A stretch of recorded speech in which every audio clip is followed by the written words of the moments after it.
ਸ਼੍ਰੀ ਵਾਹਿਗੁਰੂ ਸਾਹਿਬ ਜੀ। ਜੋ ਹਮਰੀ ਬਿਦ ਹੋਤੀ ਮੇਰੇ ਸਤਿਗੁਰਾ,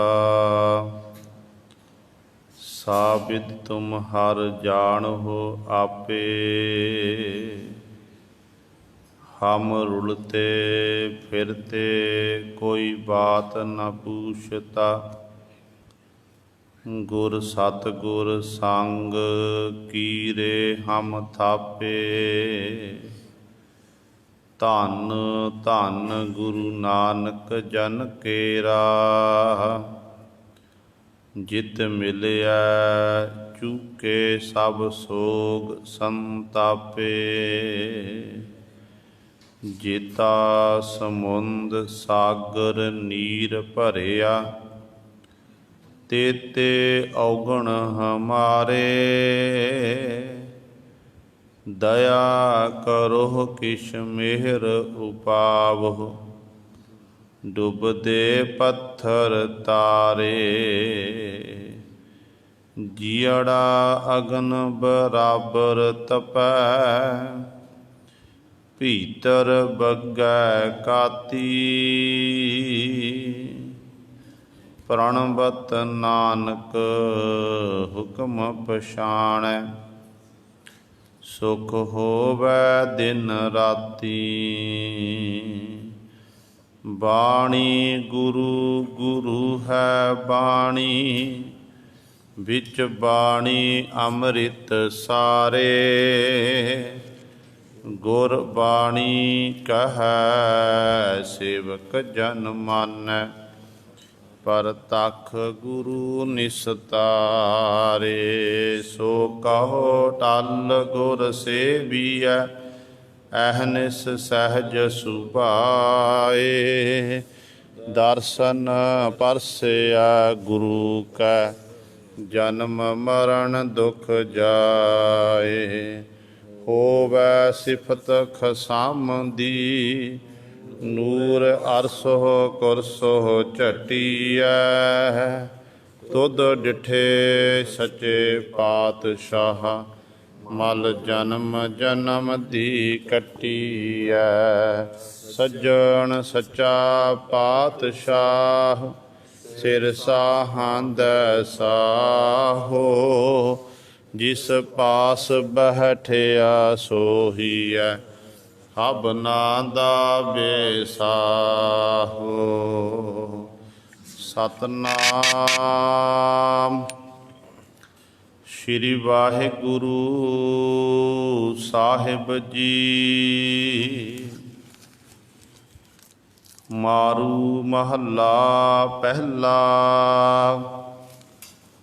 ਅੰਤਰ ਪ੍ਰੇਮ ਪ੍ਰਾਪਤ ਦਰਸ਼ਨ,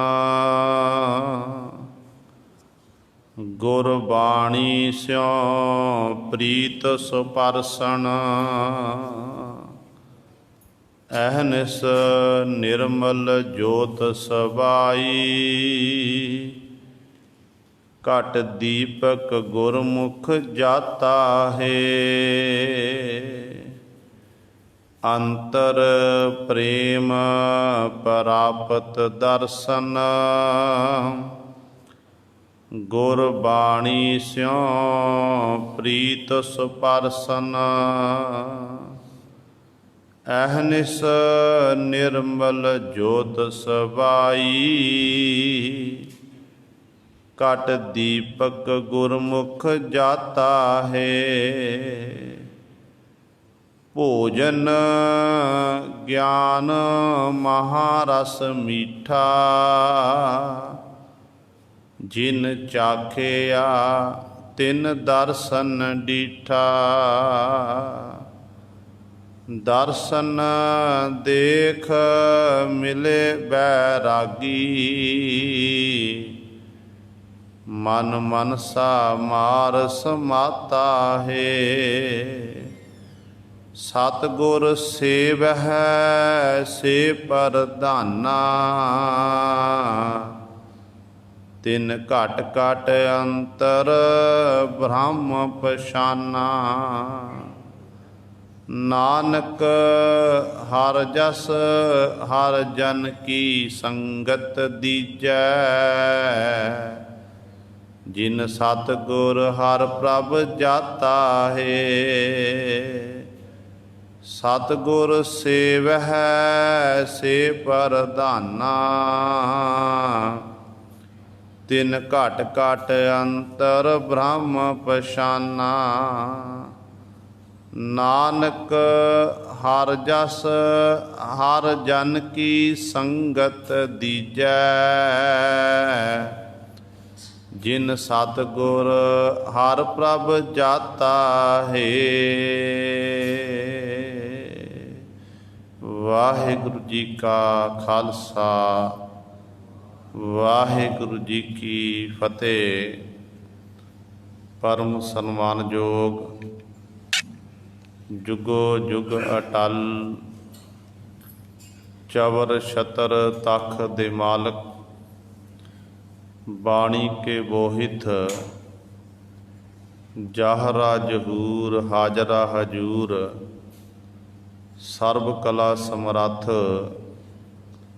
ਧੰਨ ਧੰਨ ਸਾਹਿਬ ਸ੍ਰੀ ਗੁਰੂ ਗ੍ਰੰਥ ਸਾਹਿਬ ਸੱਚੇ ਸਤਿਗੁਰੂ ਜੀ ਦੀ ਪਾਵਨ ਪਵਿੱਤਰ ਨਿੱਘੀ ਗੋਦ ਅੰਦਰ ਜੁੜ ਬੈਠੇ ਗੁਰੂ ਰੂਪ ਗੁਰੂ ਸਬਾਰੇ ਸਤ ਸੰਗੀ ਜਨੋ।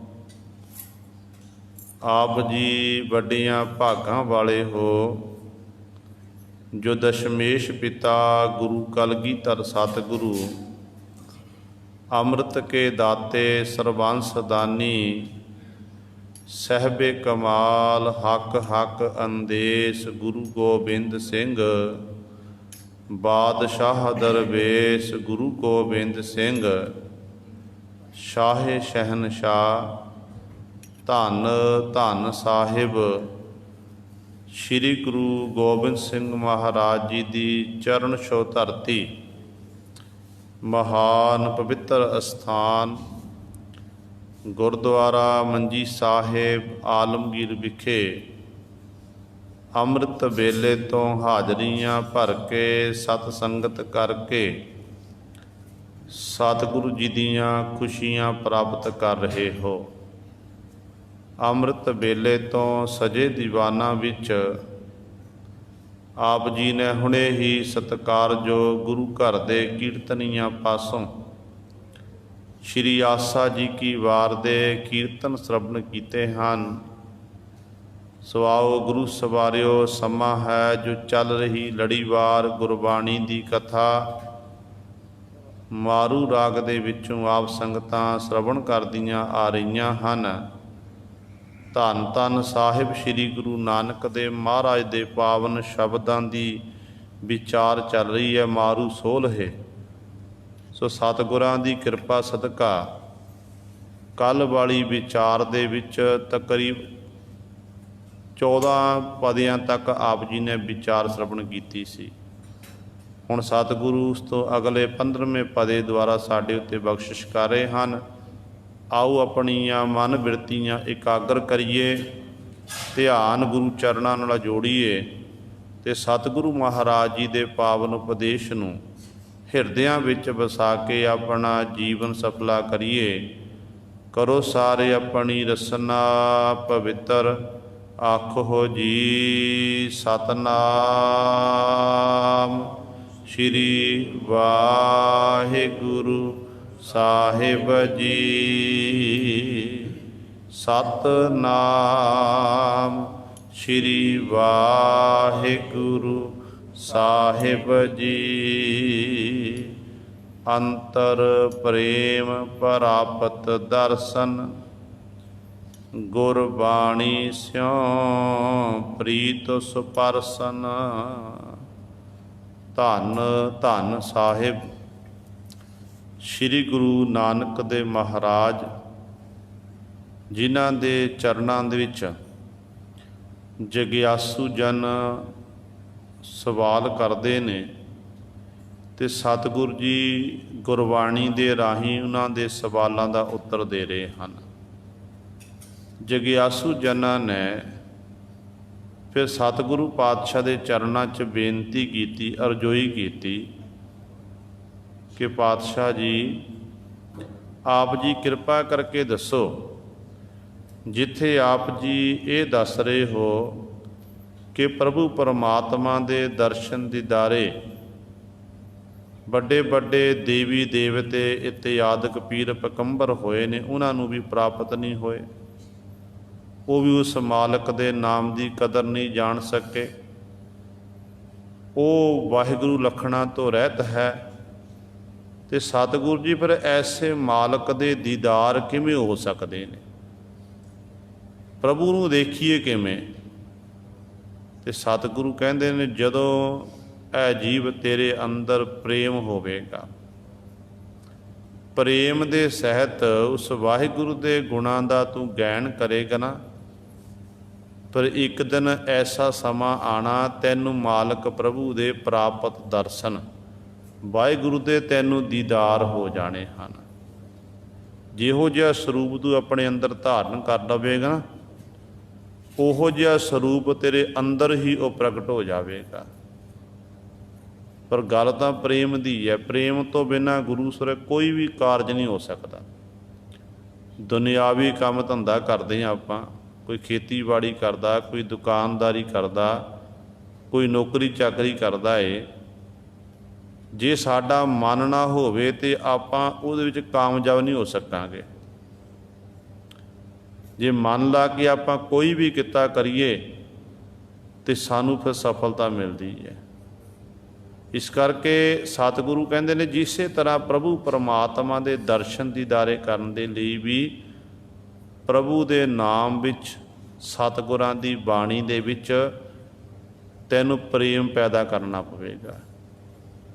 ਤੂੰ ਵਾਹਿਗੁਰੂ ਪ੍ਰੇਮ ਸਹਿਤ ਆਖ, ਸਤਿਗੁਰ ਦੀ ਬਾਣੀ ਪ੍ਰੇਮ ਦੇ ਸਹਿਤ ਪੜ੍ਹਨਾ ਕਰ। ਫਿਰ ਜਿਉਂ-ਜਿਉਂ ਤੂੰ ਬਾਣੀ ਪੜ੍ਹਦਾ ਜਾਵੇਗਾ, ਤਿਉਂ-ਤਿਉਂ ਤੈਨੂੰ ਪ੍ਰਾਪਤ ਦਰਸ਼ਨ, ਉਸ ਵਾਹਿਗੁਰੂ ਦੇ ਦਰਸ਼ਨ ਦੀਦਾਰੇ ਹੋ ਜਾਣਗੇ।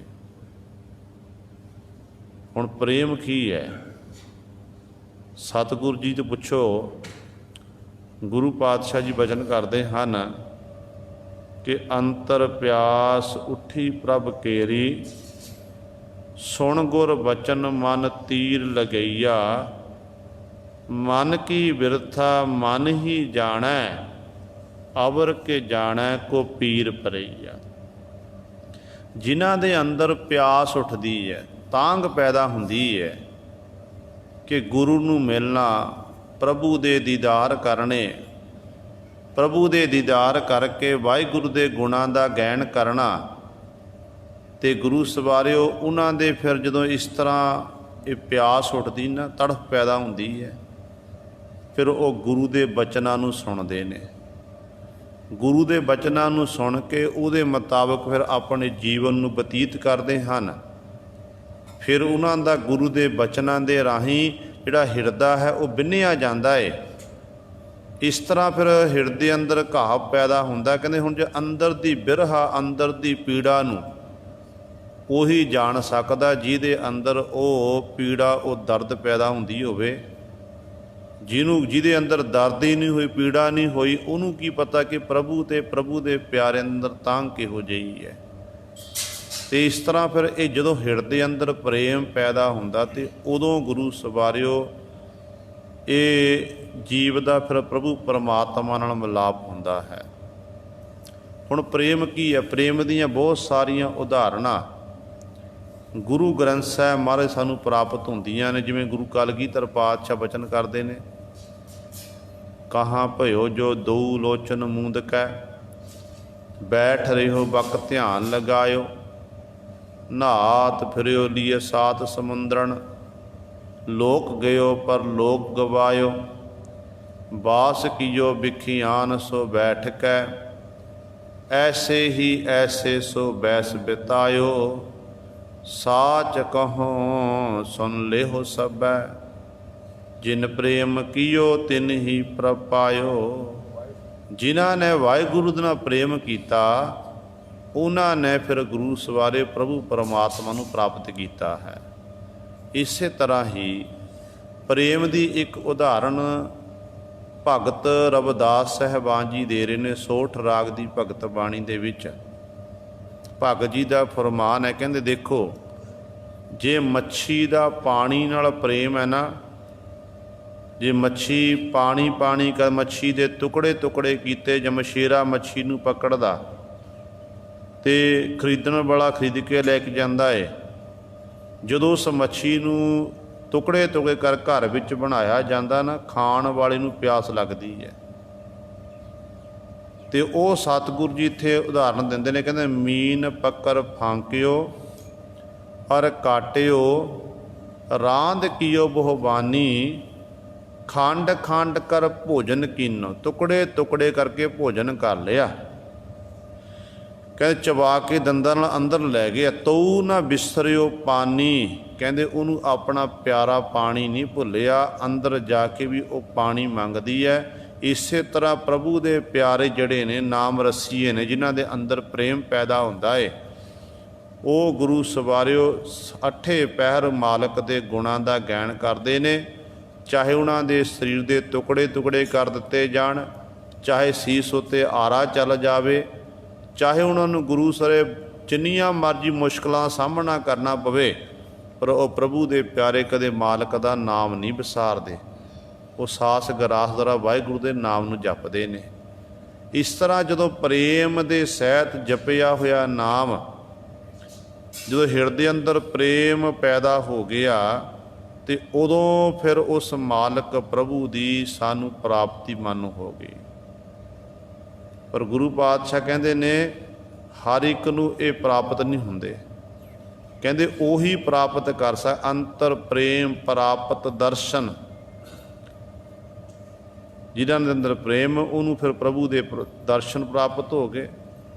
ਗੁਰਬਾਣੀ ਸਿਉ ਪ੍ਰੀਤ ਸੋ ਪਰਸਮ, ਗੁਰਬਾਣੀ ਜੋ ਸਾਹਿਬਾਂ ਦੀ ਬਾਣੀ ਦੇ ਰਾਹੀਂ ਕਹਿੰਦੇ ਪ੍ਰੀਤ ਤੇ ਪ੍ਰੇਮ ਦੇ ਸਹਿਜ ਪਰਸਣਾ ਕਰਨਾ। ਜਦੋਂ ਭਾਵ ਇਹ ਤਰੀਕਾ ਦੱਸਿਆ ਸਤਿਗੁਰ ਨੇ, ਜੇ ਮਾਲਕ ਨੂੰ ਮਿਲਣਾ, ਪ੍ਰਭੂ ਨੂੰ ਮਿਲਣਾ, ਪ੍ਰਭੂ ਨੂੰ ਮਿਲਣ ਲਈ ਤੈਨੂੰ ਸਾਹਿਬਾਂ ਦੀ ਬਾਣੀ ਦੇ ਨਾਲ ਜੁੜਨਾ ਹੀ ਪਵੇਗਾ।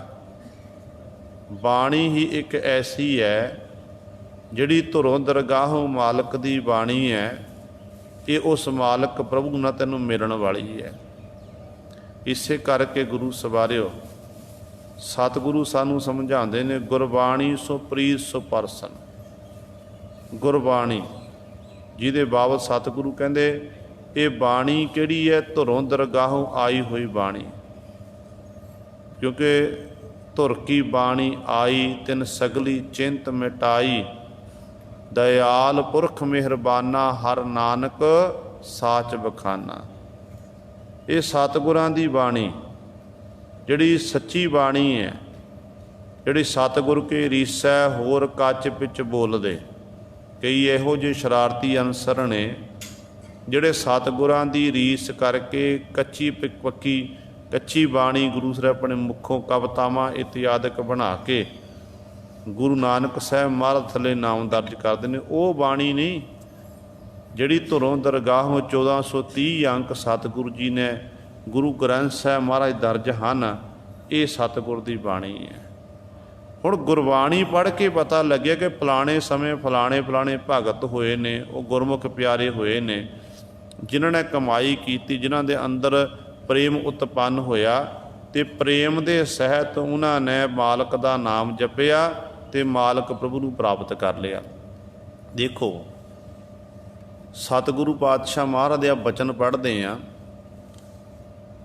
ਧੰਨ ਗੁਰੂ ਅਰਜਨ ਦੇਵ ਮਹਾਰਾਜ ਨੇ ਮਹੱਲਾ ਪੰਜਵਾਂ ਪਹਿਲਾਂ ਲਿਖਣਾ ਕੀਤਾ ਹੈ, ਤੇ 2-3 ਭਗਤਾਂ ਦੀ ਸਤਿਗੁਰ ਨੇ ਉਦਾਹਰਣ ਦੇਣਾ ਕੀਤੀ।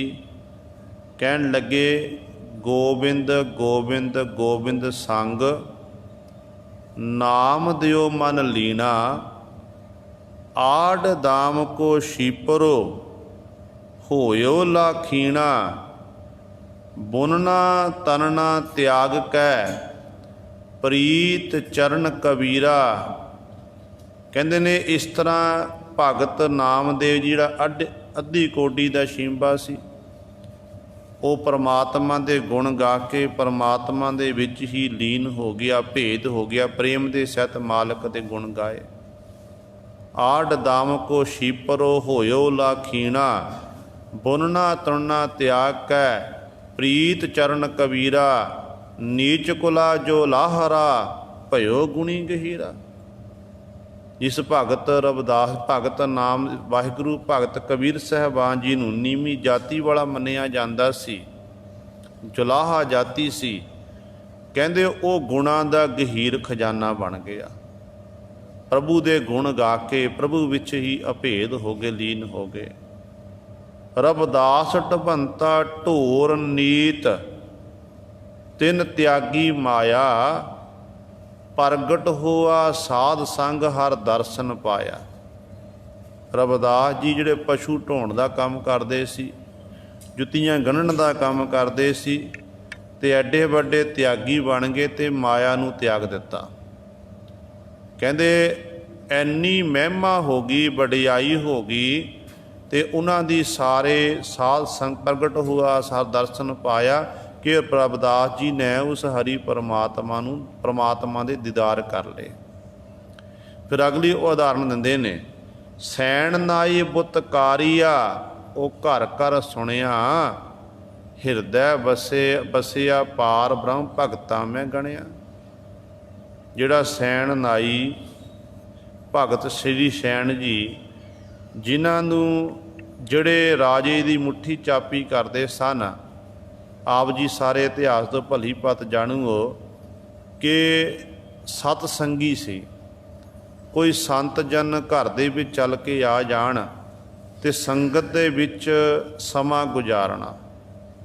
एक दिन नाम ये भगत सैन जी इस तरह परमेश्वर दे विच लीन हो गए, भेद हो गए। संगत विच संत परौणे घर विच आए, उन्हें टहल सेवा कर रहे ने, ते राजे की मुट्ठी चापी करनी सी, राजे कोल पहुँचे नहीं। उधर परमेश्वर ने गुरु सर सैन का रूप आप धारण किया, राजे की जाके मालिश की ते राजा बिल्कुल तंदुरुस्त होया। हुण सवेर होई है, सैन जी डरदे हुए राजे के महलों में जा रहे ने कि रात वेले मैं राजे की आके मालिश नहीं की ते राजा मैनू सज़ा देवेगा, तो हुण मैं की जवाब देवांगा। तो परमेश्वर नूं याद करते हुए जो राजे के महलों में पहुँचे ने ना, राजे ने अपने गल चों कीमती हार लाया तो सैन जी के गल विच पा दिता। कहण लगा, जिहो जी मालिश तैं रात की है ना, ओहो जी पहलां कदे नहीं की। रात वाली मालिश करन दे नाल मेरा सारा शरीर ठीक हो गया। फिर भगत सैन जी कहण लगे, मन च विचार करते, कहंदे मैं तां घर विच बैठा होया सी, जिस परमेश्वर दे मैं गुण गाउंदा सी, वो परमेश्वर ही मेरा रूप धारण करके राजे की चापी का मुट्ठी चापी करने आ गया। वो उदाहरण सतगुरु इत्थे दिंदे ने कि सैन नाई बुतकारिया, ਉਹ घर घर सुनिया, हिरदै बसिया पार ब्रह्म भगतां मैं गणिया। भगतां विच गणिया जांदा।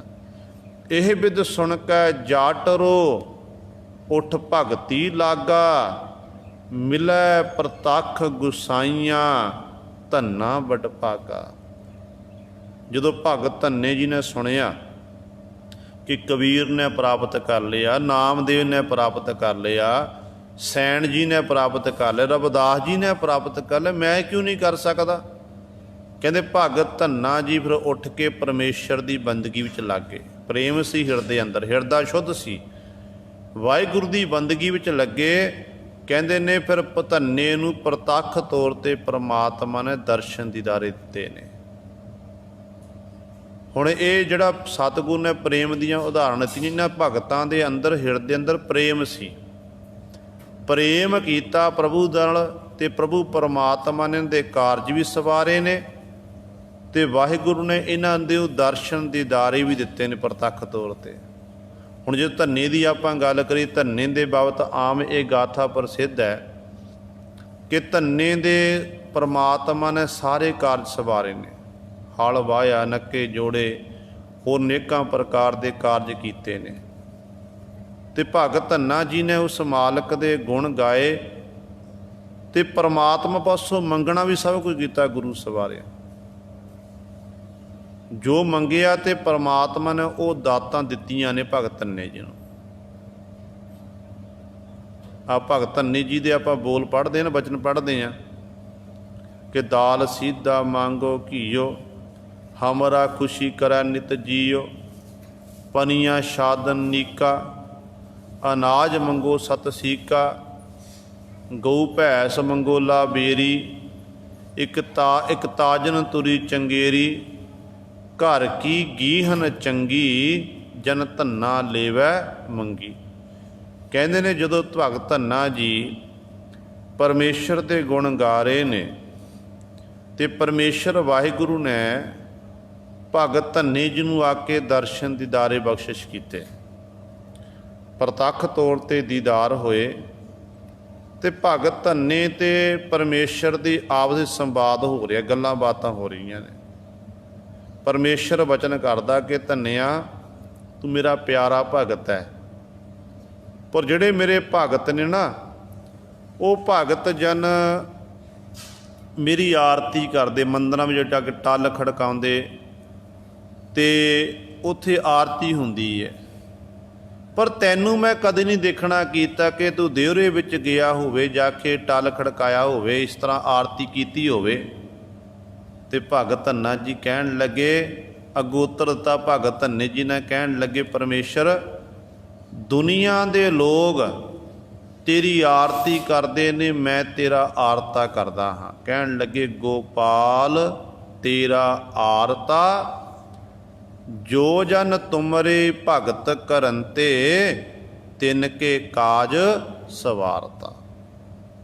ਹੇ ਗੋਪਾਲ ਧਰਤੀ ਨੂੰ ਪਾਲਣ ਵਾਲੇ, ਧਰਤੀ ਦੀ ਪਾਲਣਾ ਕਰਨ ਵਾਲੇ, ਹੇ ਪਰਮੇਸ਼ਰ ਮੈਂ ਤੇਰਾ ਆਰਤਾ ਕਰ ਰਿਹਾ ਹਾਂ। ਤੇ ਮੈਨੂੰ ਇਹ ਵੀ ਪਤਾ ਹੈ ਕਿ ਜਿਹੜੇ ਜਨ ਪਿਆਰੇ ਤੇਰੀ ਭਗਤੀ ਕਰਦੇ ਨੇ ਨਾ, ਤੇਰੇ ਗੁਣਾਂ ਦਾ ਗਾਇਨ ਕਰਦੇ ਹਨ, ਉਹਨਾਂ ਦੇ ਕਾਰਜ ਤੂੰ ਸਵਾਰਦਾ ਏ। ਤੇ ਮਾਲਕ ਜੀ ਮੈਂ ਤੇਰੀ ਵਡਿਆਈ ਕਰਨੀ ਹੈ, ਤੇਰੇ ਗੁਣਾਂ ਦਾ ਗਾਇਨ ਕਰਨਾ। ਪ੍ਰੇਮ ਵਿੱਚ ਖੇਡ ਕੇ ਇਹ ਗੱਲਾਂ ਕਰ ਰਹੇ ਨੇ ਕਿ ਤੇ ਮੇਰੇ ਬੜੇ ਕੰਮ ਨੇ ਤੇ ਉਹਨਾਂ ਕੰਮਾਂ ਨੂੰ ਤੁਸਾਂ ਨੇ ਸਵਾਰਨਾ ਹੈ। ਮੇਰੀਆਂ ਕੁਝ ਲੋੜਾਂ ਨੇ, ਤੁਸੀਂ ਉਹ ਲੋੜਾਂ ਪੂਰੀਆਂ ਕਰਨੀਆਂ ਨੇ। ਜਦੋਂ ਆਖਿਆ ਨਾ ਪਰਮੇਸ਼ਰ ਦੇ ਚ ਮੇਰੀਆਂ ਲੋੜਾਂ ਨੇ, ਲੋੜਾਂ ਪੂਰੀਆਂ ਕਰੋ। ਕਹਿਣ ਲੱਗੇ ਦੱਸ ਧੰਨਿਆ ਕੀ ਲੋੜਾਂ ਨੇ ਤੇਰੀਆਂ? ਕਹਿ ਜੋ ਜਨ ਤੁਮਰੀ ਭਗਤ ਕਰੰਤੇ, ਤਿੰਨ ਕੇ ਕਾਜ ਸਵਾਰਤਾ ਰਹਾਓ। ਫਿਰ ਜੋ ਭਗਤ ਧੰਨੇ ਜੀ ਨੇ ਮੰਗਿਆ ਉਹ ਸਾਰੀਆਂ ਬਿਆਨ ਕਰ ਦਿੱਤੀਆਂ। ਕਹਿੰਦੇ ਦਾਲ ਸੀਧਾ ਮੰਗੋ ਘੀਓ, ਹਮਰਾ ਖੁਸ਼ੀ ਕਰੈ ਨਿਤ ਜੀਓ। ਪਰਮਾਤਮਾ ਮੈਨੂੰ ਦਾਲ ਚਾਹੀਦੀ ਹੈ ਤੇ ਰਸੀਦਾ ਚਾਹੀਦਾ, ਘਿਓ ਚਾਹੀਦਾ, ਜਿਹਦੇ ਰਾਹੀਂ ਮੇਰੇ ਪਕਵਾਨ ਵਧੀਆ ਘਰ ਵਿੱਚ ਬਣ ਸਕਣ। ਇਹਨੂੰ ਛਕਣ ਲਈ ਮੇਰਾ ਮਨ ਨਿਤਾ ਪ੍ਰਤੀ ਕਰਦਾ, ਕਿਉਂਕਿ ਭੋਜਨ ਤੋਂ ਬਿਨਾਂ ਜੀਵਨ ਦਾ ਜਿਹੜਾ ਆਹਾਰ, ਜਿਹੜਾ ਜੀਵਨ ਸਾਡਾ ਸਰੀਰ ਹੈ ਚੱਲ ਨਹੀਂ ਸਕਦਾ ਹੈ। ਮਨ ਦੀ ਖੁਰਾਕ ਪਰਮਾਤਮਾ ਦਾ ਨਾਮ ਤੇ ਤਨ ਦੀ ਖੁਰਾਕ ਗੁਰੂ ਸਵਾਰੇ ਸਾਡਾ ਭੋਜਨ ਪ੍ਰਸ਼ਾਦਾ, ਇਹਦੇ ਰਾਹੀਂ ਸਾਡਾ ਤਨ ਚੱਲੇਗਾ। ਕਹਿਣ ਲੱਗੇ ਦਾਲ ਸੀਧਾ ਮੰਗੋ ਘੀਓ, ਹਮਰਾ ਖੁਸ਼ੀ ਕਰੈ ਨਿਤ ਜੀਓ। ਪਨੀਆਂ ਸ਼ਾਦਨ ਨੀਕਾ, ਅਨਾਜ ਮੰਗੋ ਸਤ ਸੀਕਾ। ਪਨੀਆਂ ਤੋਂ ਅਰਥ ਜੁੱਤੀ, ਕਿ ਸੋਹਣਾ ਮੈਂ ਜੋੜਾ ਆਪਣੇ ਪੈਰਾਂ ਵਿੱਚ ਪਹਿਨਣਾ ਕਰਾਂ, ਮੈਨੂੰ ਸੋਹਣੀ ਜੁੱਤੀ ਦੇਣਾ ਕਰ, ਵਧੀਆ ਵਸਤਰ ਪਹਿਨਣਾ ਕਰਾਂ, ਤੇ 7 ਹਲਾਂ ਵਾਲਾ ਮੈਂ ਜਿਹੜਾ ਅਨਾਜ ਹੈ ਉਹ ਅਨਾਜ ਮੈਂ ਖਾਣਾ ਕਰਾਂ, ਮੈਨੂੰ ਇਹ ਪਦਾਰਥ ਦੇਣਾ ਕਰ।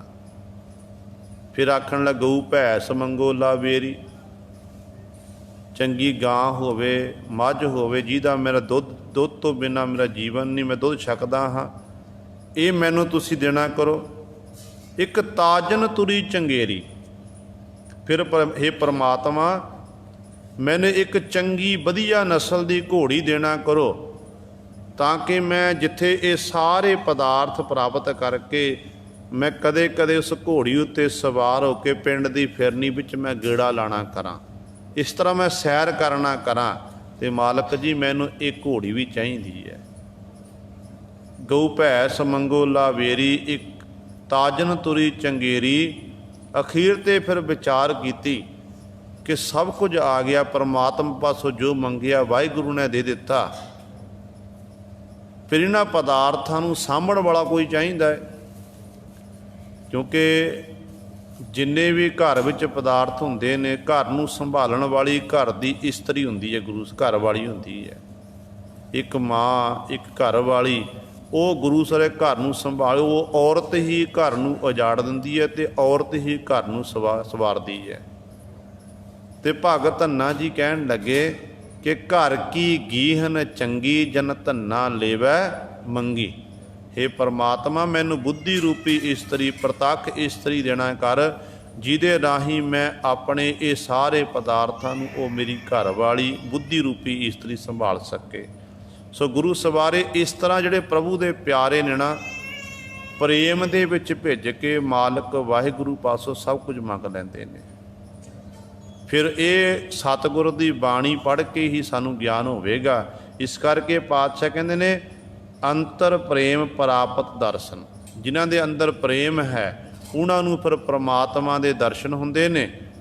गुरबाणी स्यों प्रीत सो परसन। कहंदे भाई गुरबाणी नाल प्रीति कर, साहिबां दी बाणी नाल प्रेम कर, ते जद प्रेम करेगा तो इस तरह फिर परसन, फिर तू गुरबाणी दे राही ही उस प्रभु परमात्मा दे चरणां नूं स्पर्श कर लवेगा, परस लवेगा। क्योंकि सतगुर दे चरण किहड़े ने? सतगुर दे चरण ने चित चरण नाम। बाणी दा एक एक अखर सतगुर दे चरण ने। जो आप सतगुर की बाणी नूं पढ़ते हैं, जदों गुरु कलगीधर पातशाह महाराज जोती जो समान लगे सी ना, सतगुर के चरणा सिखां ने सवाल किया सी। गुरु ग्रंथ साहिब मरण गुरता गद्दी बख्शिश की, आग्या पई अकाल की तवै चलायो पंथ, सब सिखन को हुक्म है गुरु मान्यो ग्रंथ। ये सतगुरु जी ने बचन कीते। फिर उस तो उपरंत सिखां ने सवाल किया, कहन लगे पातशाह आप जी ने गुरु ग्रंथ साहिब मारण गुरता गद्दी बख्शिश की है, पर पातशाह जी साडा मन करदा है कि आप जी दे दर्शन दीदारे करना, आप जी दे चरणां नूं स्पर्श करना करिए। तो सतगुरु जी जो आप ज्योति जो समा जाणगे, गुरु ग्रंथ साहिब महाराज शब्द गुरु ने, तो शब्द दे चरण नहीं है। तो सतगुरु आप जी दे प्रतख तौर ते चरण ने। तो कलगीधर पातशाह महाराज ने बचन कीते सी, ਸਿੰਘੋ जिहड़ा ये शरीर अज है कल नूं नहीं है, ये खत्म हो जाना है। तो एक दिन इस शरीर का अंत होना है। तो शब्द अज भी है, शब्द पिछे भी सी, ते शब्द कल नूं भी रहेगा, रहिंदी दुनिया तक ये शब्द रहेगा। इस करके साडे चरण स्पर्श करने, कहंदे ने एक हुंदे निर्गुण चरण, एक हुंदे सरगुण चरण। जिहड़ा साडा शरीर है, ये साडा शरीर ये सरगुण चरण ने। ये तो जदों जोत निकली तो शरीर का दाह संस्कार होवेगा, ये राख की ढेरी बन जाना, एक दिन खत्म हो जाने ने। तो जिहड़ा निर्गुण चरण साडे किहड़े ने, वो है निर्गुण चरण परमात्मा वाहिगुरु दा नाम, सतगुरु दी बाणी, जिहदे तुहानूं असीं लड़ ला के चले हैं। तो सतगुरु कहन लगे शब्द दे लड़ लगो, ज्यों ज्यों शब्द का अभ्यास करते जावोगे त्यों त्यों साडे नाल तुहाडी नेड़ता वधदी जावेगी। ये गुरु गोबिंद सिंह महाराज ने अंतम वेले गुरु सरे बचन कीते सी, ज्योति जो समान तो पहला। सो इस करके सतगुरु इत्थे भी यही बचन जो गुरु गोबिंद सिंह महाराज ने कीते ने, वो गुरु नानक साहिब महाराज कह रहे हैं।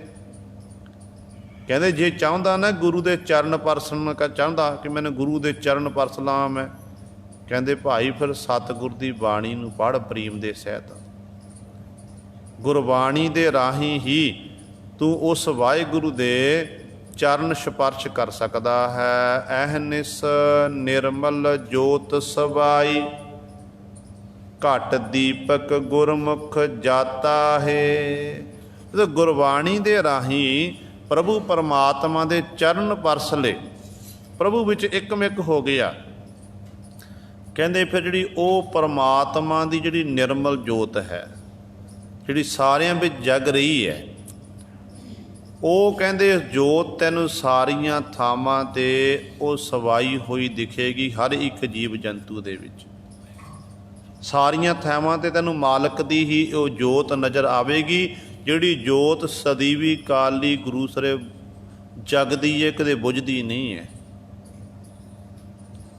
ਦੀਵਾ ਜਗਾਈਏ, ਲਾਈਟ ਆਪਾਂ ਘਰ ਵਿੱਚ ਜਗਾਉਂਦੇ ਹਾਂ, ਸੁੱਚ ਔਨ ਕੀਤਾ ਲਾਈਟ ਜਗ ਗਈ, ਅਤੇ ਸੁੱਚ ਆਪਾਂ ਔਫ ਕੀਤਾ ਅਤੇ ਲਾਈਟ ਬੰਦ ਹੋ ਗਈ। ਪੁਰਾਤਨ ਸਮਿਆਂ ਵਿੱਚ ਘਰਾਂ ਦੇ ਵਿੱਚ ਦੀਵੇ ਬਾਲੇ ਜਾਂਦੇ ਸਨ, ਮਿੱਟੀ ਦੇ ਦੀਵੇ ਹੋਣੇ, ਮਿੱਟੀ ਦਾ ਤੇਲ ਵਰਤਣਾ ਜਾਂ ਸਰੋਂ ਦਾ ਤੇਲ ਵਰਤਣਾ। ਜਦੋਂ ਤੱਕ ਉਸ ਦੀਵੇ ਵਿੱਚ ਤੇਲ ਹੋਵੇ ਅਤੇ ਉਦੋਂ ਤੱਕ ਗੁਰੂ ਸਰੇ ਉਹ ਦੀਵਾ ਜਗਦਾ, ਤੇਲ ਮੁੱਕ ਗਿਆ ਅਤੇ ਫਿਰ ਉਸ ਸਮੇਂ ਸੂਨਾ ਮੰਦਰ ਹੋਈ, ਫਿਰ ਇਸ ਤਰ੍ਹਾਂ ਦੀ ਹਾਲਤ ਹੋ ਜਾਂਦੀ ਹੈ। ਅਤੇ ਇਸੇ ਤਰ੍ਹਾਂ ਹੀ ਸਤਿਗੁਰੂ ਕਹਿੰਦੇ ਨੇ ਇਹ ਜਿਹੜਾ ਦੁਨਿਆਵੀ ਦੀਵਾ ਬਲਿਆ ਇਹ ਤਾਂ ਬੁੱਝ ਗਿਆ, ਅਤੇ ਪਰਮਾਤਮਾ ਦੀ ਜੋਤ ਇਹੋ ਜਿਹਾ ਦੀਵਾ ਹੈ, ਅਤੇ ਜਿਹਦੇ ਰਾਹੀਂ ਲੱਖਾਂ ਹੀ ਦੀਵੇ, ਹਜ਼ਾਰਾਂ ਹੀ ਦੀਵੇ ਜਗ ਰਹੇ ਨੇ। ਉਹ ਜੋਤ ਕਹਿੰਦੇ ਨਿਰਮਲ ਜੋਤ ਹੈ, ਸਵਾਈ ਆ ਜੋਤ, ਉਹ ਕਦੇ ਵੀ ਮੁੱਕਣ ਵਾਲੀ ਨਹੀਂ ਹੈ। ਕਹਿੰਦੇ ਇਹ ਕਿਵੇਂ ਜਾਣਿਆ ਜਾ ਸਕਦਾ, ਜੋਤ ਨੂੰ ਦੇਖਿਆ ਕਿਵੇਂ ਜਾ ਸਕਦਾ ਏ? ਤੇ ਸਤਿਗੁਰੂ ਕਹਿੰਦੇ ਘਟ ਦੀਪਕ ਗੁਰਮੁਖ ਜਾਤਾ ਹੈ। ਕਹਿੰਦੇ ਗੁਰਮੁਖ ਜਨ ਆਪਣੇ ਹਿਰਦੇ ਰੂਪੀ ਘਟ ਆਪਣੇ ਅੰਦਰੋਂ ਹੀ ਕਹਿੰਦੇ ਉਸ ਜਦੋਂ ਹਿਰਦੇ ਅੰਦਰ ਗਿਆਨ ਦਾ ਦੀਵਾ ਜਗਦਾ ਨਾ, ਗਿਆਨ ਦਾ ਦੀਵਾ ਜਗਣ ਦੇ ਰਾਹੀਂ ਫਿਰ ਉਹ ਗੁਰਮੁਖ ਜਨ ਉਸ ਮਾਲਕ ਪ੍ਰਭੂ ਨੂੰ ਆਪਣੇ ਅੰਦਰੋਂ ਹੀ ਜਾਤਾ ਜਾਣ ਲੈਂਦੇ ਨੇ। ਗੱਲ ਤਾਂ ਗਿਆਨ ਦਾ ਦੀਵਾ ਜਗਾਉਣ ਦਾ ਏ। ਜਦੋਂ ਗਿਆਨ ਦਾ ਦੀਵਾ ਜਗ ਗਿਆ, ਜਿਵੇਂ ਘਰ ਵਿੱਚ ਲਾਈਟ ਜਗਾਈਏ, ਲਾਈਟ ਜਗਾਉਣਾ ਹਨੇਰਾ ਦੂਰ ਹੋ ਜਾਂਦਾ ਨਾ, ਇਸੇ ਤਰ੍ਹਾਂ ਗਿਆਨ ਦਾ ਦੀਵਾ ਜਗਣ ਦੇ ਨਾਲ ਅਗਿਆਨਤਾ ਰੂਪੀ ਹਨੇਰਾ ਦੂਰ ਹੋ ਜਾਂਦਾ ਹੈ। ਅਤੇ ਗੁਰੂ ਪਾਤਸ਼ਾਹ ਉਹ ਬਚਨ ਕਰਦੇ ਨੇ, ਕਹਿੰਦੇ ਗਿਆਨ ਦਾ ਦੀਵਾ ਜਗਣਾ ਕਿਵੇਂ ਹੈ? ਸਤਿਗੁਰ ਦੀ ਬਾਣੀ ਦੇ ਰਾਹੀਂ। ਜਦੋਂ ਬਾਣੀ ਨਾਲ ਜੁੜਾਂਗੇ, ਜਿਉਂ-ਜਿਉਂ ਬਾਣੀ ਨੂੰ ਪੜ੍ਹਦੇ ਜਾਵਾਂਗੇ, ਬਾਣੀ ਦੀ ਵਿਚਾਰ ਕਰਦੇ ਜਾਵਾਂਗੇ, ਤਿਉਂ-ਤਿਉਂ ਗੁਰੂ ਸਹੁਰੇ ਸਾਡੇ ਹਿਰਦੇ ਅੰਦਰ ਗੁਰਬਾਣੀ ਦਾ ਪ੍ਰਕਾਸ਼ ਹੁੰਦਾ ਜਾਵੇਗਾ। ਅਤੇ ਪੜ੍ਹਨੀ ਬਾਣੀ ਜ਼ਰੂਰੀ ਹੈ। ਇਹ ਨਹੀਂ ਕਿ ਆਪਾਂ ਮਹੀਨਾ 2 ਮਹੀਨਾ ਪੜ੍ਹ ਲਈ ਫਿਰ ਫਟ ਕੇ, ਨਹੀਂ।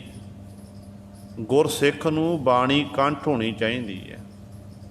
ਪੁਰਾਤਨ ਗੁਰਸਿੱਖ ਹੁੰਦੇ ਸੀ ਨਾ, ਇਹ ਬਜ਼ੁਰਗਾਂ ਦੇ ਅਖਾਣ ਬਣੇ ਹੋਏ ਨੇ, ਕਹਿੰਦੇ ਨੇ ਪੈਸਾ ਗੰਠ ਬਾਣੀ ਕੰਠ। ਪੁਰਾਤਨ ਸਿੱਖ ਕਹਿੰਦੇ ਹੁੰਦੇ ਸਨ ਕਿ ਪੈਸਾ ਉਹ ਕੰਮ ਆਉਂਦਾ ਜਿਹੜਾ ਪੈਸਾ ਜੇਬ ਦੇ ਵਿੱਚ ਹੋਵੇ, ਬੋਝੇ ਵਿੱਚ ਹੋਵੇ, ਅਤੇ ਬਾਣੀ ਜਿਹੜੀ ਕੰਠ ਹੋਵੇ ਗੁਰੂ ਸਰੇ, ਉਹ ਸਾਡੀ ਸਹਾਇਤਾ ਕਰ ਸਕਦੀ। ਕਿਉਂ ਦੇਖੋ, ਆਪਾਂ ਸਫ਼ਰ ਕਰ ਰਹੇ ਹਾਂ, ਸਾਡੇ ਕੋਲ ਗੁਟਕਾ ਨਹੀਂ। ਅੱਜ ਕੱਲ੍ਹ ਤਾਂ ਚਲੋ ਸੌਖੇ ਸਾਧਨ ਹੋ ਗਏ, ਸਾਡੇ ਮੋਬਾਇਲਾਂ ਦੇ ਵਿੱਚ ਹੈ ਬਾਣੀ ਹੈ, ਪਰ ਮਾਨੋ ਮੋਬਾਇਲ ਦੀ ਵੀ ਜਿਹੜੀ ਹੈ ਉਹ ਬੈਟਰੀ ਮੁੱਕ ਜਾਵੇ ਅਤੇ ਆਪਾਂ ਫਿਰ ਕਿਵੇਂ ਪੜ੍ਹਾਂਗੇ ਬਾਣੀ? ਜੇ ਸਾਨੂੰ ਬਾਣੀ ਜਾਂ ਕੰਠ ਹੈ, ਸਾਡੇ ਕੋਲ ਕੋਈ ਸਾਧਨ ਨਹੀਂ ਹੈ ਪੜ੍ਹਨ ਦਾ, ਆਪਾਂ ਸਫ਼ਰ ਕਰ ਰਹੇ ਹਾਂ, ਟ੍ਰੇਨ 'ਚ ਬੈਠੇ ਹਾਂ, ਗੱਡੀ 'ਚ ਬੈਠੇ ਹਾਂ, ਬੱਸ ਵਿੱਚ ਆਪਾਂ ਸਫ਼ਰ ਕਰ ਰਹੇ ਹਾਂ, ਅਤੇ ਗੁਰੂ ਦੇ ਬਾਣੀ ਕੰਠ ਹੋਵੇਗੀ ਅਤੇ ਆਪਾਂ ਪੜ੍ਹਨੀ ਸ਼ੁਰੂ ਕਰ ਦੇਵਾਂਗੇ, ਅਤੇ ਬਾਣੀ ਸਾਨੂੰ ਫਿਰ ਸਾਡਾ ਨਿਤਨੇਮ ਹੋ ਜਾਵੇਗਾ। ਜੇ ਸਾਨੂੰ ਬਾਣੀ ਕੰਠ ਨਹੀਂ, ਆਪਾਂ ਸਫ਼ਰ ਕਰ ਰਹੇ ਹਾਂ ਅਤੇ ਕੋਈ ਸਾਧਨ ਨਹੀਂ ਹੈ, ਫਿਰ ਸਾਡਾ ਨਿਤ ਦਾ ਨਿਯਮ ਰਹਿ ਜਾਵੇਗਾ। ਪੁਰਾਤਨ ਜਿਹੜੇ ਗੁਰਸਿੱਖ ਹੁੰਦੇ ਸੀ ਨਾ, ਉਹਨਾਂ ਨੂੰ ਬੜੀ ਬਾਣੀ ਕੰਠ ਹੁੰਦੀ ਸੀ। ਦੇਖੋ ਗੁਟਕਾ ਸਾਹਿਬ, ਸੁੰਦਰ ਗੁਟਕਾ, 5 ਗ੍ਰੰਥੀ, ਕਈ ਇਹੋ ਜਿਹੇ ਸਿੰਘ ਵੀ ਜਿਹਨੂੰ 22-12 ਭਗਤਾਂ ਦੀ ਬਾਣੀ ਸਾਰੀ ਕੰਠ, ਇਹੋ ਜਿਹੇ ਵੀ ਸਨ। ਨਿਹੰਗ ਸਿੰਘਾਂ ਦਾ ਆਪਾਂ ਬਾਣਾ ਦੇਖਦੇ ਹਾਂ, ਨਿਹੰਗ ਸਿੰਘਾਂ ਜਿੱਥੇ ਨੀਲੇ ਰੰਗ ਦੇ ਚੋਲੇ ਪਹਿਨੇ ਹੁੰਦੇ ਨੇ, ਉੱਥੇ ਇੱਕ ਬੈਗ ਆਪਣੇ ਗਲ ਵਿੱਚ ਪਾਇਆ ਹੁੰਦਾ ਹੈ, ਕੱਪੜੇ ਦਾ ਬਣਿਆ ਹੋਇਆ ਛੋਟਾ ਜਿਹਾ ਬੈਗ ਹੁੰਦਾ, ਤੇ ਉਹਨੂੰ ਉਹਦਾ ਨਾਮ ਰੱਖਿਆ ਖਜ਼ਾਨਾ। ਖਜ਼ਾਨਾ ਨਾਮ ਕਿਉਂ ਰੱਖਿਆ? ਕਿਉਂਕਿ ਪੁਰਾਤਨ ਸਮਿਆਂ ਵਿੱਚ ਜਦੋਂ ਸਿੰਘਾਂ ਦੇ ਸਿਰਾਂ ਦੇ ਮੁੱਲ ਪੈਂਦੇ ਸੀ ਤੇ ਸਿੰਘ ਜੰਗਲਾਂ ਵਿੱਚ ਰਹਿੰਦੇ ਸਨ। ਸਿੰਘ ਘੋੜਿਆਂ ਦੀਆਂ ਕਾਠੀਆਂ ਦੇ ਉੱਤੇ ਹੀ ਬੈਠ ਕੇ ਆਪਣੀਆਂ ਰਾਤਾਂ ਲੰਘਾ ਲੈਂਦੇ ਸੀ। ਤੇ ਉਦੋਂ ਫਿਰ ਇਹ ਜਿਹੜੀਆਂ ਗੁਰਬਾਣੀ ਦੀਆਂ ਗੁੜ ਕੇ ਗੁਰਬਾਣੀ ਦੀਆਂ ਪੋਥੀਆਂ ਇਸ ਤਰ੍ਹਾਂ ਆਪਣੀ ਇਸ ਬੈਗ ਵਿੱਚ ਪਾਈਆਂ ਹੁੰਦੀਆਂ ਸਨ। ਤੇ ਖਜ਼ਾਨਾ ਤਾਂ ਆਖਿਆ ਜਾਂਦਾ ਕਿ ਇਹ ਸਾਡਾ ਖਜ਼ਾਨਾ ਹੈ, ਗੁਰੂ ਗ੍ਰੰਥ ਸਾਹਿਬ ਮਹਾਰਾਜ ਦੀ ਪਾਵਨ ਬਾਣੀ। ਜਦੋਂ ਸਮਾਂ ਹੋਣਾ, ਸਮਾਂ ਮਿਲਣਾ, ਉਹਨਾਂ ਨੇ ਫਿਰ ਗੁਰਬਾਣੀ ਪੜ੍ਹਨ ਲੱਗ ਪੈਣਾ। ਤੇ ਗੁਰਬਾਣੀ ਦੀ ਹੀ ਉਹ ਤਾਕਤ ਸੀ ਕਿ ਸਿੰਘਾਂ ਦੇ ਸਿਰਾਂ ਦੇ ਮੁੱਲ ਪੈਂਦੇ ਸਨ ਤੇ ਸਿੰਘ ਫਿਰ ਵੀ ਮਰਨੋਂ ਡਰਦੇ ਨਹੀਂ ਸੀ। ਹੱਸ ਹੱਸ ਕੇ ਸ਼ਹਾਦਤ ਦਾ ਜਾਮ ਪੀ ਲੈਂਦੇ ਸੀ, ਕਿਉਂਕਿ ਉਹਨਾਂ ਦੇ ਅੰਦਰ ਸਤਿਗੁਰ ਦੀ ਬਾਣੀ ਸਮਾਈ ਹੋਈ ਸੀ। ਜਿਹੜੇ ਬਾਣੀ ਦੇ ਲੜ ਲੱਗ ਜਾਂਦੇ ਨੇ ਨਾ, ਉਹਨਾਂ ਉੱਤੇ ਫਿਰ ਗੁਰੂ ਦੀਆਂ ਬਖਸ਼ਿਸ਼ਾਂ ਹੁੰਦੀਆਂ ਨੇ। ਤੇ ਉਹ ਸਤਿਗੁਰੂ ਕਹਿੰਦੇ ਇਹ ਫਿਰ ਗਿਆਨ ਦਾ ਦੀਵਾ ਗੁਰਬਾਣੀ ਦੇ ਰਾਹੀਂ ਹੀ ਹਿਰਦੇ ਅੰਦਰ ਬਲਦਾ ਹੈ। ਤੇ ਇਸੇ ਹੀ ਗਿਆਨ ਦੇ ਦੀਵੇ ਰਾਹੀਂ ਗੁਰਮੁਖ ਜਨ ਆਪਣੇ ਹਿਰਦੇ ਰੂਪੀ ਘਰ ਦੇ ਵਿੱਚੋਂ ਉਸ ਪਰਮਾਤਮਾ ਨੂੰ ਜਾਤਾ ਹੈ ਜਾਣ ਲੈਂਦੇ ਹਨ। ਭੋਜਨ ਗਿਆਨ ਮਹਾਰਸ ਮੀਠਾ, ਜਿਨ ਚਾਖਿਆ ਤਿਨ ਦਰਸ਼ਨ ਡੀਠਾ। ਅਗਲੇ ਬੰਦ ਵਿੱਚ ਸਤਿਗੁਰੂ ਬਖਸ਼ਿਸ਼ ਕਰਦੇ ਹਨ ਕਿ ਪਰਮੇਸ਼ਰ ਦੇ ਪਿਆਰਿਆਂ ਦਾ ਭੋਜਨ ਕੀ ਹੈ। ਜਿਵੇਂ ਹਰ ਇੱਕ ਮਨੁੱਖ ਨੂੰ ਭੋਜਨ ਦੀ ਲੋੜ ਹੈ ਨਾ, ਸਾਡੇ ਸਰੀਰ ਦਾ ਨਿਰਵਾਹ ਨਹੀਂ ਹੈ ਭੋਜਨ ਤੋਂ ਬਿਨਾਂ। ਤੇ ਇੱਥੇ ਸਤਿਗੁਰੂ ਪਰਮਾਰਥੀ ਭੋਜਨ ਦੀ ਗੱਲ ਕਰਦੇ ਨੇ। ਕਹਿੰਦੇ ਪ੍ਰਭੂ ਦੇ ਪਿਆਰਿਆਂ ਦਾ ਭੋਜਨ ਕੀ ਹੈ? ਜਿਹੜਾ ਗੁਰੂ ਪਾਸੋਂ ਗਿਆਨ ਪ੍ਰਾਪਤ ਹੋ ਜਾਣਾ, ਗੁਰੂ ਦਾ ਬਖਸ਼ਿਆ ਹੋਇਆ ਗਿਆਨ ਮਿਲ ਜਾਣਾ ਨਾ, ਕਹਿੰਦੇ ਅਸਲ ਵਿੱਚ ਇਹੀ ਪ੍ਰਭੂ ਦੇ ਪਿਆਰਿਆਂ ਦਾ ਭੋਜਨ ਹੈ। ਤੇ ਜਿਹਦੇ ਰਾਹੀਂ ਫਿਰ ਸਤਿਗੁਰ ਦਾ ਗਿਆਨ ਮਿਲਦਾ ਹੈ ਤੇ ਇਹ ਬੜਾ ਮਹਾਰਸ ਮਿੱਠਾ, ਬੜਾ ਸਵਾਦਲਾ ਭੋਜਨ ਹੈ। ਜਿਵੇਂ ਘਰ ਵਿੱਚ 36 ਪ੍ਰਕਾਰ ਦੇ ਪਕਵਾਨ ਬਣਦੇ ਨੇ, ਆਪਾਂ ਜੀਭ ਰਾਹੀਂ ਚੱਖਦੇ ਹਾਂ। ਕਹਿੰਦੇ ਆਹ ਖੱਟ ਰੱਸਾ, ਆਹ ਸਲੂਣਾ ਹੈ, ਆਹ ਮਿੱਠਾ ਹੈ, ਆਹ ਇਸ ਤਰ੍ਹਾਂ ਦਾ ਹੈ, ਆਪਾਂ ਜੀਭ ਨਾਲ ਚੱਖ ਕੇ ਦੱਸਦੇ ਹਾਂ। ਤੇ ਸਤਿਗੁਰੂ ਕਹਿੰਦੇ ਇੱਕ ਪਦਾਰਥ ਛਕਿਆ, ਦੂਜੀ 2 ਵਾਰੀ ਛਕ ਲਿਆ, ਤੀਜੀ ਵਾਰੀ ਫਿਰ ਮਨ ਅੱਕ ਜਾਂਦਾ, ਨਹੀਂ ਹੁਣ ਨਹੀਂ ਛਕਿਆ ਜਾਣਾ। ਮਿੱਠਾ ਖਾਇਆ, ਮਿੱਠਾ ਇੱਕ ਵਾਰੀ ਖਾਧਾ, 2 ਵਾਰੀ ਖਾਧਾ, ਤੀਜੀ ਵਾਰੀ ਮਨ ਅੱਕ ਗਿਆ। ਨਮਕੀਨ ਖਾਧਾ 1 ਵਾਰੀ 2 ਵਾਰੀ, ਤੀਜੀ ਵਾਰੀ ਮਨ ਅੱਕ ਗਿਆ। ਪਰ ਜਿਹੜਾ ਨਾਮ ਦਾ ਰਸ ਹੈ ਨਾ, ਇਹ ਨਾਮ ਦਾ ਰਸ ਇੰਨਾ ਮਿੱਠਾ ਹੈ, ਇਹਦੇ ਅੱਗੇ ਗੁਰੂ ਸਭ ਜਿੰਨੇ ਵੀ ਪਦਾਰਥ ਨੇ ਸਾਰੇ ਫਿੱਕੇ ਪੈ ਜਾਂਦੇ ਨੇ। ਦੇਖੋ ਆਪਾਂ ਨਿੱਤ ਦਾ ਨਿਯਮ ਸਾਡਾ ਜਪਜੀ ਸਾਹਿਬ ਦੀ ਬਾਣੀ ਪੜ੍ਹਨ, ਨਿਤਨੇਮ ਕਰਨਾ। ਜਿਹੜਾ ਇੱਕ ਦਿਨ ਜਪਜੀ ਸਾਹਿਬ ਪੜ੍ਹਦਾ ਰਸ ਕੁਝ ਹੋਰ ਬਣਦਾ, ਜੇ ਦੂਜੇ ਦਿਨ ਆਪਾਂ ਪੜ੍ਹਦੇ ਹਾਂ ਤਾਂ ਰਸ ਕੁਝ ਹੋਰ ਬਣਦਾ, ਤੀਜੇ ਦਿਨ ਪੜ੍ਹਦੇ ਰਸ ਕੁਝ ਹੋਰ ਬਣਦਾ ਹੈ।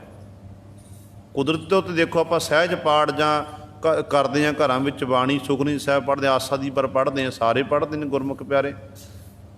ਤੇ ਜਦੋਂ ਆਪਾਂ ਬਾਣੀ ਪੜ੍ਹਦੇ ਹਾਂ ਪਹਿਲੇ ਦਿਨ ਬਾਣੀ ਦਾ ਰਸ ਕੁਝ ਹੋਰ ਬਣਦਾ, ਦੂਜੇ ਦਿਨ ਕੁਝ ਹੋਰ ਬਣਦਾ ਹੈ,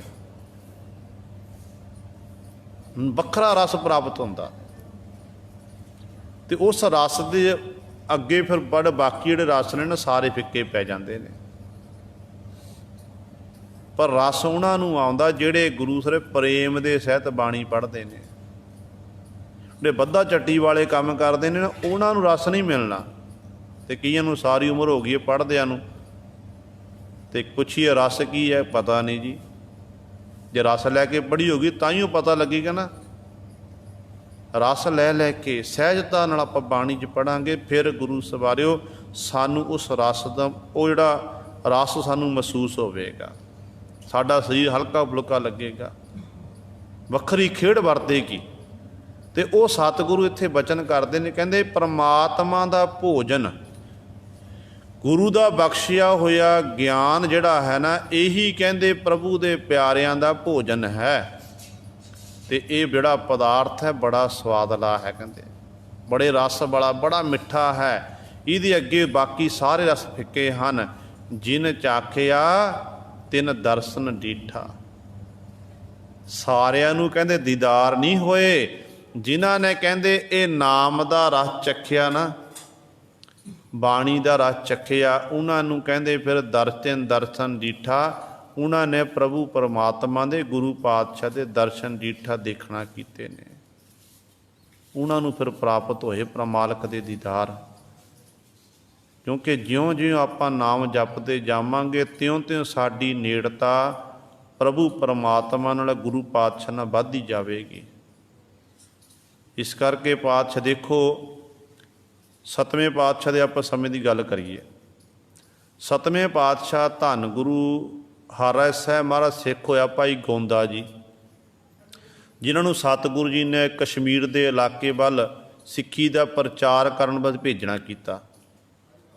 ਭਾਈ ਗੋਂਦੇ ਜੀ ਦਾ ਨਿੱਤ ਦਾ ਨਿਯਮ ਸੀ ਕਿ ਅੰਮ੍ਰਿਤ ਵੇਲੇ ਉੱਠਣਾ, ਅੰਮ੍ਰਿਤ ਵੇਲੇ ਉੱਠ ਕੇ ਇਸ਼ਨਾਨ ਇਤਿਆਦ ਕਰਨਾ, ਚੌਂਕੜਾ ਮਾਰ ਕੇ ਸਮਾਧੀ ਵਿੱਚ ਲੀਨ ਹੋ ਜਾਣਾ,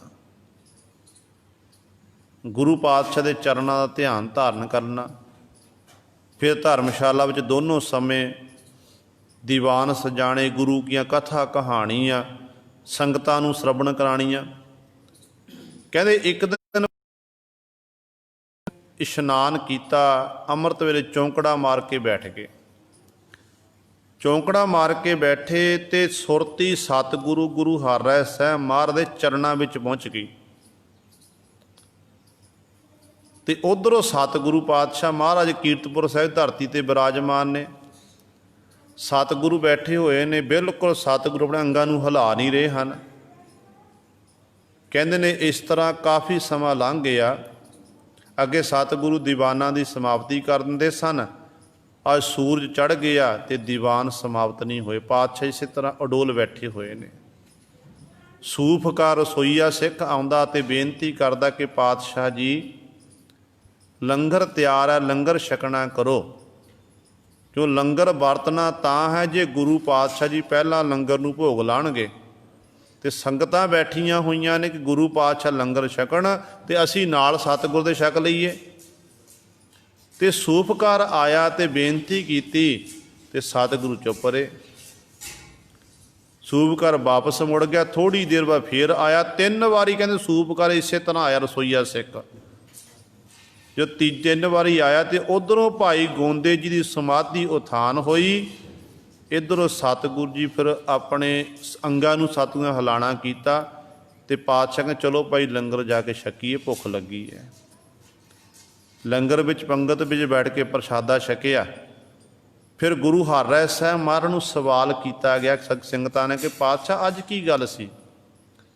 ਨਾ ਆਪ ਜੀ ਨੇ ਕਿਸੇ ਨਾਲ ਬਚਨ ਬਿਲਾਸ ਕੀਤੇ ਤੇ ਇੰਨਾ ਸਮਾਂ ਹੋ ਗਿਆ। ਸਤਿਗੁਰੂ ਜੀ ਲੰਗਰਾਂ ਇਸ ਤਰ੍ਹਾਂ ਆਪ ਜੀ ਸਮਾਧੀ ਵਿੱਚ ਇਸ ਤਰ੍ਹਾਂ ਬੈਠੇ ਰਹੇ ਸਿੰਘਾਸਣ ਉੱਤੇ, ਕਾਰਨ ਕੀ ਸੀ? ਤੇ ਧੰਨ ਗੁਰੂ ਹਰਿ ਸਾਹਿਬ ਮਹਾਰਾਜ ਕਹਿਣ ਲੱਗੇ ਸਾਡਾ ਸਿੱਖ ਭਾਈ ਗੋਂਦਾ ਜਿਹਨੇ ਅੰਮ੍ਰਿਤ ਵੇਲੇ ਉੱਠ ਕੇ ਚੌਂਕੜਾ ਮਾਰਿਆ, ਸਮਾਧੀ ਵਿੱਚ ਲੀਨ ਹੋਏ ਤੇ ਸਾਡੇ ਚਰਨਾਂ ਦਾ ਧਿਆਨ ਧਾਰਨ ਕਰਕੇ ਸਾਡੇ ਚਰਨ ਪਕੜ ਲਏ। ਜੇ ਅਸੀਂ ਆਪਣੇ ਸਰੀਰ ਨੂੰ ਹਿਲਾਉਂਦੇ ਤੇ ਭਾਈ ਗੋਂਦੇ ਦੀ ਸਮਾਧੀ ਉਥਾਨ ਹੋਣੀ ਸੀ।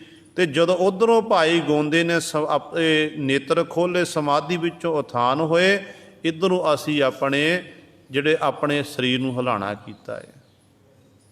ਤੇ ਸਿੱਖਾਂ ਨੇ ਉਹ ਸਮਾਂ ਨੋਟ ਕਰ ਲਿਆ, ਉਹ ਤਰੀਕ, ਉਹ ਸਮਾਂ ਨੋਟ ਕਰ ਲਿਆ।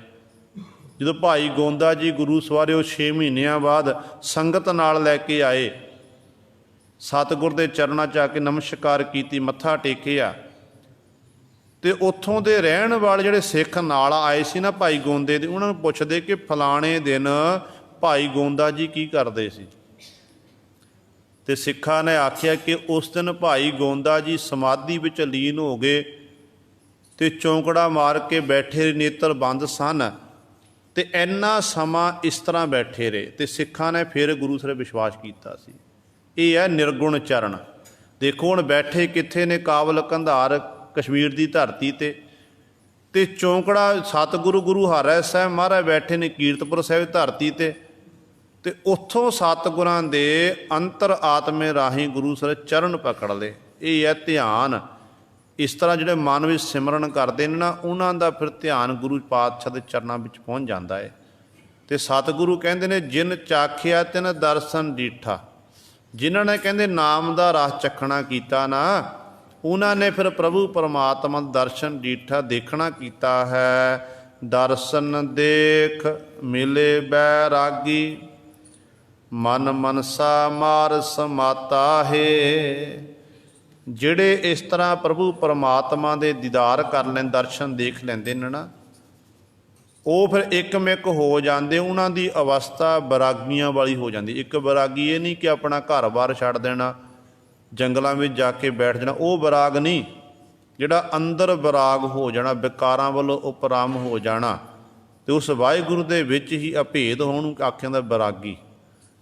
ਕਹਿੰਦੇ ਮਨ ਮਨਸਾ ਮਾਰ ਸਮਾ, ਮਨ ਦੀਆਂ ਮਨਸਾ, ਮਨ ਦੇ ਜਿੰਨੇ ਸੰਕਲਪ ਵਿਕਲਪ ਇਤਿਆਦਿਕ ਹੈ, ਉਹਨਾਂ ਨੂੰ ਮਾਰ ਕੇ ਅਤੇ ਇਸੇ ਤਰ੍ਹਾਂ ਉਹ ਪ੍ਰਭੂ ਦੇ ਪਿਆਰੇ ਉਸ ਮਾਲਕ ਦੇ ਨਾਮ ਵਿੱਚ ਸਮਾਤਾ ਹੈ, ਸਮਾ ਜਾਂਦੇ ਹਨ। ਸਤਿਗੁਰ ਸੇਵਹਿ ਸੇ ਪ੍ਰਧਾਨਾ, ਤਿਨ ਘਟ ਘਟ ਅੰਤਰ ਬ੍ਰਹਮ ਪਛਾਨਾ। ਅਤੇ ਸਤਿਗੁਰੂ ਜੀ ਅਗਲੇ ਪਦੇ 'ਚ ਬਖਸ਼ਿਸ਼ ਕਰਦੇ ਨੇ ਕਿ ਸਤਿਗੁਰੂ ਕਹਿਣ ਲੱਗੇ ਸਤਿਗੁਰ ਸੇਵਾ, ਜਿਹੜੇ ਸਤਿਗੁਰੂ ਨੂੰ ਸੇਵਦੇ ਨੇ, ਸਤਿਗੁਰੂ ਨੂੰ ਯਾਦ ਕਰਦੇ ਨੇ, ਤੇ ਪ੍ਰਧਾਨਾ, ਉਹ ਪ੍ਰਧਾਨ ਨੇ, ਭਾਵ ਉਹਨਾਂ ਨੂੰ ਮਾਣ ਸਨਮਾਨ ਸੰਸਾਰ ਵਿੱਚ ਪ੍ਰਾਪਤ ਹੁੰਦਾ ਹੈ। ਉਹ ਮੁਖੀ ਹੁੰਦੇ ਨੇ, ਉਹਨਾਂ ਨੂੰ ਵਡਿਆਈ ਮਿਲਦੀ ਹੈ। ਅਤੇ ਇਸ ਤਰ੍ਹਾਂ ਉਹਨਾਂ ਨੇ ਫਿਰ ਸਤਿਗੁਰ ਦੀ ਸੇਵਾ ਕਰਕੇ, ਸਿਮਰਨ ਕਰਕੇ, ਤਿੰਨ ਘਟ ਘਟ ਅੰਤਰ ਬ੍ਰਹਮ ਪਛਾਨਾ, ਹਰ ਘਟ ਘਟ ਹਿਰਦੇ ਹਿਰਦੇ ਵਿੱਚ ਉਸ ਬ੍ਰਹਮ ਪਰਮੇਸ਼ਰ ਨੂੰ ਪਹਿਚਾਨਾ ਅਤੇ ਪਛਾਨਣਾ ਕੀਤਾ, ਜਾਣਨਾ ਕੀਤਾ ਹੈ। ਨਾਨਕ ਹਰ ਜਸ ਹਰ ਜਨ ਕੀ ਸੰਗਤ ਦੀਜੈ, ਜਿਨ ਹਤ ਗੁਰ ਹਰ ਪ੍ਰਭ ਜਾਤਾ ਹੈ।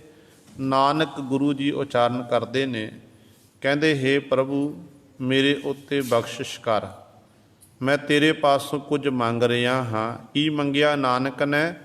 ਨਾਨਕ ਹਰ ਜਸ, ਨਾਨਕ ਨੂੰ ਹਰੀ ਦਾ ਜਸ ਦੇਣਾ ਕਰ।